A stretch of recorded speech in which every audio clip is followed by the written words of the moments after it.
64 Tacos Podcasts presents Is This Song Good?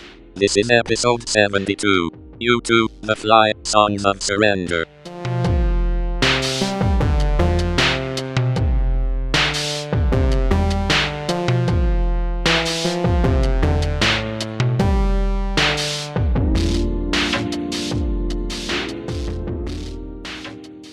Hello, welcome back to the I Caught It on Audio podcast.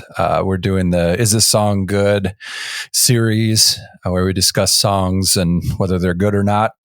And this episode, we're doing the last of this little mini 3-part series with U2 songs from the new album that came out called Songs of Surrender, which were reimaginings of old favorites. And this week is my pick, The Fly, from the album Achtung Baby, which came out in 92, right? 91. Yep, 91. Those early 90s are all a blur to me because I was fairly young. You were so small. Drug. No, I'm just kidding. That's what people usually say, but not me. Okay. I was 10-year-old Zach. I was 10, so yeah. In the basement of the condo. Yep. Anyway, The Fly. So what struck me about this one was how kind of different and I don't know, maybe funky. It really kind of took on a stranger type of tone than what I was used to on this song, and it really of all the songs, I think this one kind of stuck out the most to me. What I liked about it was how it kind of changed it up, and it lost some of the iconic stuff from The Fly. I mean, that was one of my favorite songs from Achtung Baby, and it definitely lost that. But I liked how the drum and the bass kind of was a different sort of style, and it. I can't remember if the tempo changed that much, but it's slower. I think it was a little bit slower. But it was. It just was more interesting to me than some of these other ones that went the sort of safe route of just doing the vocals and the piano, and I think that's really kind of what I was looking for in this album that didn't really work for me, was that they went really way too safe on most of these, and even with his little like it's no secret at all line, which it probably is like the most memorable of the song, because it the way he does the vocal melody is kind of out there, different, strange, but it also kind of rubs me the wrong way because he does it too many times, Yeah. If it was just like once or twice, it's okay, but it's like almost every 3 times a lady. No, thank you. So yeah, what did you guys think? Dan, what did you think of this one? I 100% agree that here's a great example. We were talking about, I've been talking about Decision Making by Bono a bunch. And in all 3 of these songs, you can find times where I'm like, why did you sing it like that? Like when he sings Love and If God Will Send His Angels, I'm like, why are you singing it like that? That sounds worse than it needs to. In Far Away So Close, I didn't love the way the chorus was sung. And in this one, what you mentioned is exactly right. You're like, are you just trying to be different? And that's fine, but like this is worse, Yeah. From my ear. Overall, this version was one of my more preferred versions. It was probably one of the top 2 or 3 versions. I did think that it, first of all, it had drums, which is kind of nice. Not a lot of drums on these 40 songs. But, which is a shame because the rhythm section is just so important to U2. But what I read, just the Wikipedia entry, I think Edge said that Larry Mullen, the drummer, wasn't too interested in playing a full kit or doing it. And I'm kind of like, well, maybe he thought this was not the most productive idea in the world and just didn't want to spend time on it, which kind of agree with him. Yeah. I wish they almost would have just made these all acoustic, just like Edge. Play this with an acoustic guitar. Bono, sing it really simple and sort of like the Johnny Cash recordings, American recordings. Yep. But that's not what they did. They made it just interesting enough to make the songs worse, I think. Yeah. This one was pretty good. I did like the sort of, it was a little funkier, a little more slowed down. Of course, this is one of my favorite guitar songs and guitar solos by the Edge. In all of their work, and you miss that sort of over the top buzzsaw guitar and the great long solo and all the super high falsetto that Bono does in the recording. Just this is a great song off Achtung Baby. It's sort of maybe the most Achtung Baby song, you know.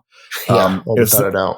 Inspiration for like the Fly character that he did on the whole Zoo TV tour. This was a cool version. Again, I just really would rather listen to the original, but this was one of the better versions.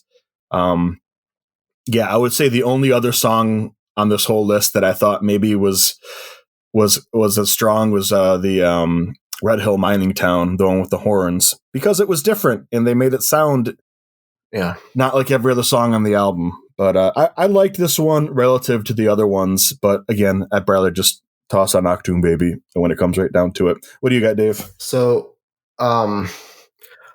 I probably listened to these songs each 2 dozen, 3 dozen times, in preparation for these podcasts. And I have no recollection of the Songs of Surrender version of The Fly. That's how meaningless it was. Like, I'm sitting here trying to think of the song, and all I can all that's going through my head is the Achtung Baby version, because it's so good. It's one of the best songs off of a flawless album, which is one of the best albums of all time. And I can't for the life of me put my finger on anything that, like, all the things you guys just said. I remember all those things, but I can't come up with anything new. Well, it's just I know what you're saying. One of the ways that this version stood out is that it didn't do anything particularly strange. It played it fairly fair. It stuck out less because it was fairly good, for the most part. And it's just an example of how uninteresting this whole Songs of Surrender album is. It's just so blah and so boring, and I found myself yawning while it was on as I was driving down the road. Yeah. And I wish I love the idea of taking their favorite 40 or these 40 songs that maybe they think they've put together with a theme of surrender or whatever. I love that idea, but what I wish they would have done is, instead of going into a studio and heavily producing this acoustic cut back album, I wish they would have, say, rented out Madison Square Gardens for a week and done 6 shows straight and of these 40 songs or whatever.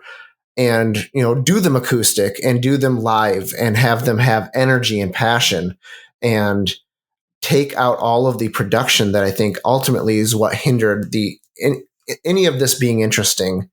And just give us something to look forward to. Because as I went through these songs, I was like, this song is not as good as the album version. Yeah. This song is not as good as the album version, over and over and over again. Yeah. And then it would have been nice. I feel like they're such good live performers that would have been a better way to approach it. Like, they're almost certainly my favorite live show I've ever seen when we saw them on the Pop Mart tour. So I was going to mention that we went to the old Silver Dome and saw them on Pop Mart. Silver Dome, back when that existed. And do you remember how they had a little B stage in the middle of the crowd? And it is my favorite concert memory ever. Every now and then I'll search for a YouTube video, and you're talking about the giant lemon. The giant lemon.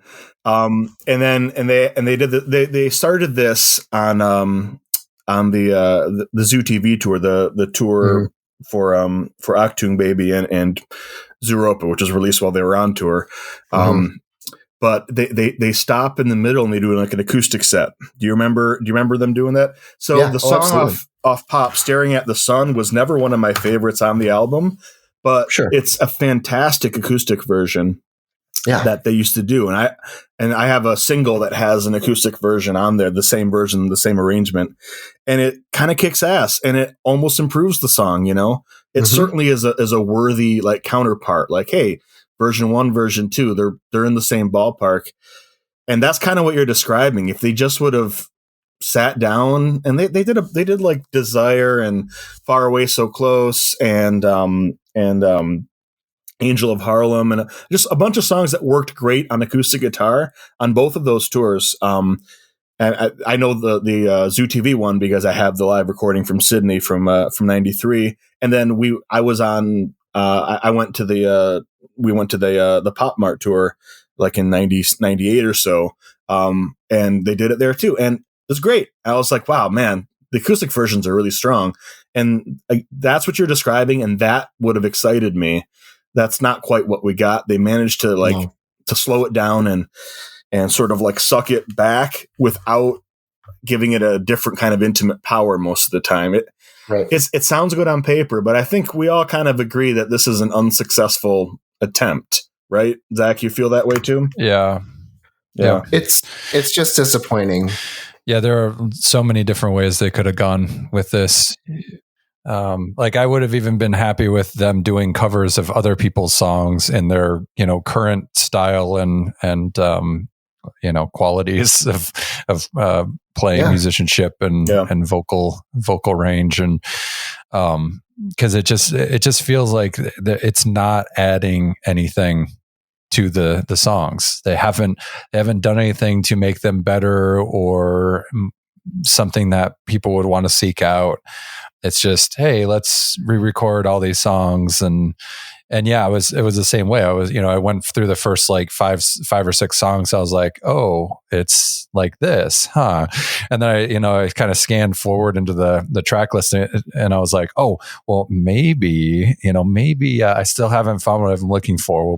Okay, maybe Until the End of the World or maybe With or Without You, and it just kept getting like worse and worse. And I was like, maybe I need to stop listening to this. Yeah.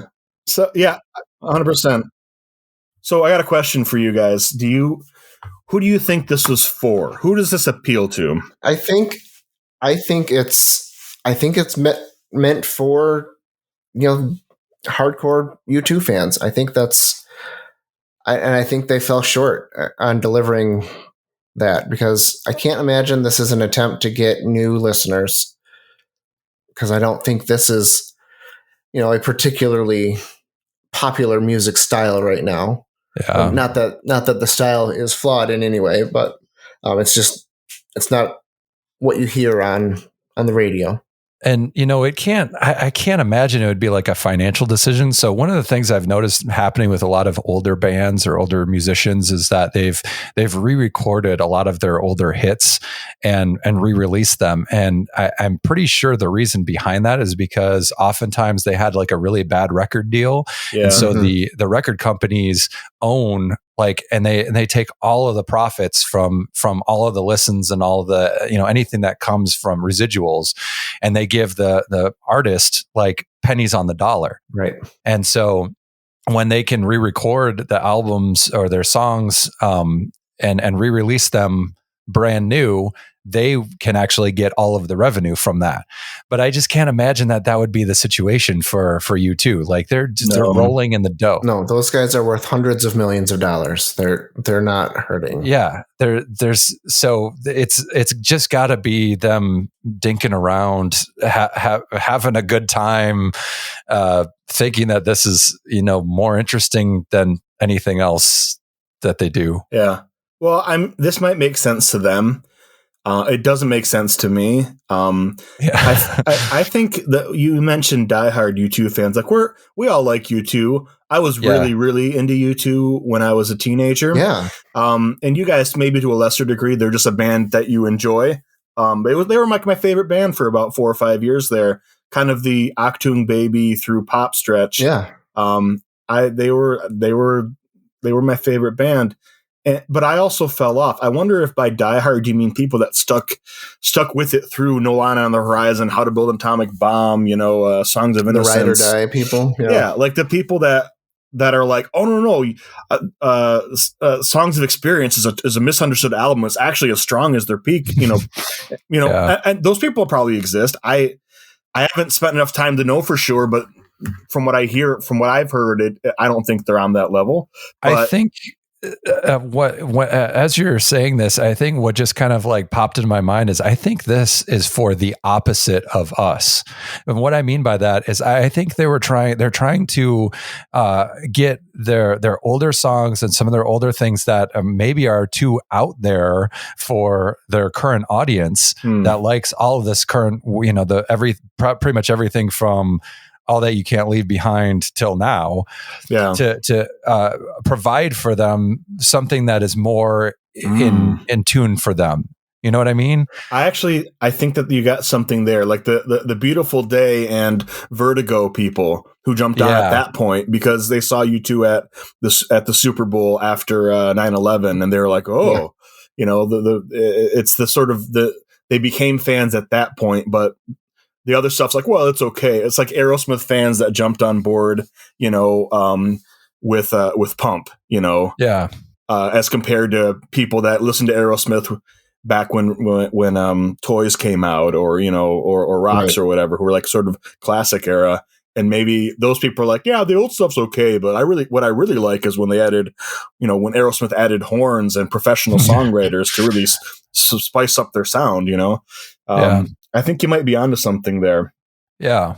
I think it's trying to appeal to the audience that wasn't around in those early days, or maybe just didn't really care for the out there type of instrumentation or additions that Brian Eno and some of those earlier producers gave to them, which to us I think is highly appealing. I just think it's so crazy to think that someone would hear this and be like, yeah, this version of With or Without You is superior to the Joshua Tree version. Yeah, that one's okay, but it sounds dated. This one's better. Like, there's just such a clear difference in like, you talk about their experimentation, but I would say like 95% of their experiments come off and aged really, really well. You listen to Joshua Tree sounds like an 80s album, but it sounds like the best sounding 80s album. But if you released like Achtung Baby or Zeropa now, you'd be like, oh, that's interesting. It doesn't sound particularly dated, I don't think, but it does sound, I guess, compared to the new versions. Yep. They sound different. And for me, it just reminds me how good they were and how often they got it right, and how their taste has changed. And maybe it's not better or worse, but maybe it's just completely different from mine, at this point. So I can't get as much out of it. All right. Well, anything else you guys want to add? No, I've said all that there is to say. I'm surrendering, and I'm not going to listen to this again. Yeah, I will legitimately never listen to any of these versions again. Even the best ones were just okay. Yep. There's no song I'd rather not hear the original of. All right. Well, that is the last of our little 3-part Songs of Surrender series. This has been Is This Song Good? A 64 Tacos podcast. Wherever you heard this, we've got lots and lots of other episodes, so go and listen to those. And if liking or subscribing is a thing that can be done, do those things. And we should have a new series coming out soon, though I don't think we have anything planned. Yeah, soon-ish. Soon-ish. All right, have a good one.